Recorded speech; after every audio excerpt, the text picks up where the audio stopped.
Letošnje Gradnikove večere smo poimenovali zgodbe srca, ki segajo preko meja. Zgodbe srca, ki segajo preko meja, bodo obogatile letošnje večere z ustvarjalci, ki so svoje stvaritve ponesli izven briških, regijskih meja ter izven domačih slovenskih meja v svet.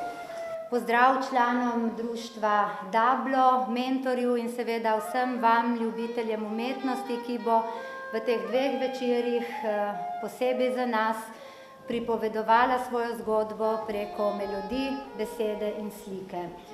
Jaz sem že vrsto let mentor ene skupine, ki je v slovenskem smislu kar malo nenavadna. Namreč zelo je enotna, izjemno delavna, skratka društvo, ki dejansko ta prostor zapolnjuje z svojimi slikami, svojo umetnostjo, dejansko, tako kot je bilo že povedano, bogati ta kraj, oziroma kar celo regijo Goriška Brda. Naj omenim, da bo današnji večer posvečen domači avtorici, pesnici Patriciji Peršolja, ki že vrsto let sodeluje in ustvarja pod okriljem mariborske založbe Pivec. Šla je služit kruh v Karmin. Prvo liro je zapravila za črne nogavice, obleko iz razredčene tkanine, za šminko, ki je rasla iz barve obleke. Sonce je hitelo lomiti svetlobo na njenih bokih, drobilo se je na vratu, da bi na njej postorilo vse do večera. Kodri, pokapljani z bakrom, so se odpirali kakor tulipani, gostili so zrak okoli glave, ki je ribala moške poglede, tlakovala ženske jezike. Sestavila se v šinjorino, ki je s prstom po zraku izrisala življenje, v katerega stopiš kot v italijanski film, z moškim likom zloščenih čevljev in dvignjenega ovratnika nad površnikom, ki te pričaka na železniški postaji prihodnosti. Lahko bi vzela mesarja, uradnika na pošti, celo županov sin je opletal za njo, če ne bi spoznala Italijana. Današnji večer pa posvečamo tistemu, po katerem nosi tudi ime, Alojzu Gradniku. Ozemlja sladka, kamen, zrno, sok, ozemlja sveta, ki si me rodila, ki zibel si, in grom, in smeh, in jok, in tudi mene boš upokojila.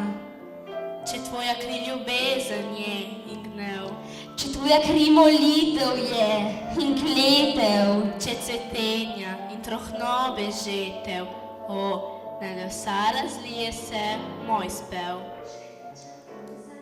Zanima me, zakaj si se odločila, da se boš kot raziskovalka posvetila ravno temu avtorju in ali so morda tvoje briške korenine na to vplivale?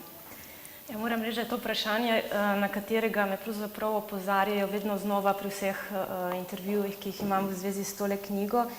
In res je tako, ker sem brika, sem se začela zanimati za Gradnika, ampak v času, ko sem dokončala študij oziroma končevala študij, je bilo kar nekaj okoliščin, ki so vplivale na mojo odločitev, da si za diplomo izberem Alojza Gradnika.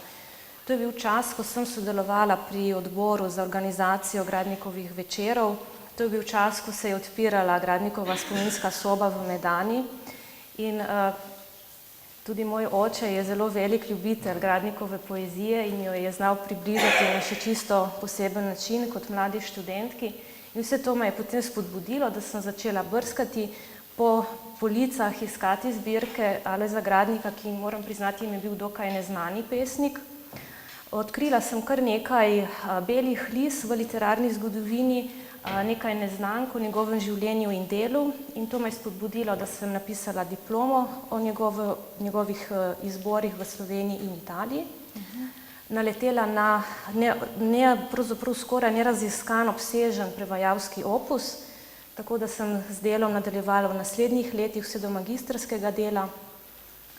Potem se je pokazalo, da je pa Gradnik zelo malo poznan tudi v zahodnoevropskem prostoru in to je bil predmet mojih zadnjih raziskav v zadnjih letih, na podlagi katerih je potem tudi tale knjiga izšla. Torej, kako je bil Gradnik pravzaprav vpet v literarno dogajanje v času, ko je živel. Blagi jesenski večerji vasi domači, nič mi ne more izbrisati vasi spomina. Vašo bližino in vašo tišino se vračam vselej, ko srce je polno gorja in obupa. Gradnikova poezija je črpala prvinsko moč iz briške zemlje oziroma iz te eksistencialne povezanosti, ki jo je čutil, da jo ima briški kmet, torej Brit, z domačo zemljo. S peskom za bližnjo trgatev. Na toporišče je novo nastavil sekiro, koso s kosirjem je drugim priklepal v kosišču, menjal osnik je na sprednji in zadnji podvozi. On le na skrbi ima vse potrebe in delo, nič ne uide njegovim pozornim očesom. Sonce zašlo je, Italije širne ravnine v sini daljavi žarijo od zarje večerne. Zdaj vse v zlatu še modro-zeleno obzorje, zdaj ga obrobljajo proge bakrenih plamenov, zdaj spet ugašajo ognji in samo sivina se zgrinja preko neba in ga vsega prekrije. Mrak se že dela, odmevajo s ceste koraki, kmetje se vračajo s travnikov, dolgo kosišče trdno počiva na ramenih, oselnik samo niha ob bedrih se čvrstih pri urnejši hoji. Skoro za njimi začuje ropot se škalirja v polni hotave, počasi jih vlečejo voli. Zadaj za vozom pa stopajo gruči dekleta z grabljami, z vrči, s košaro in praznimi lonci.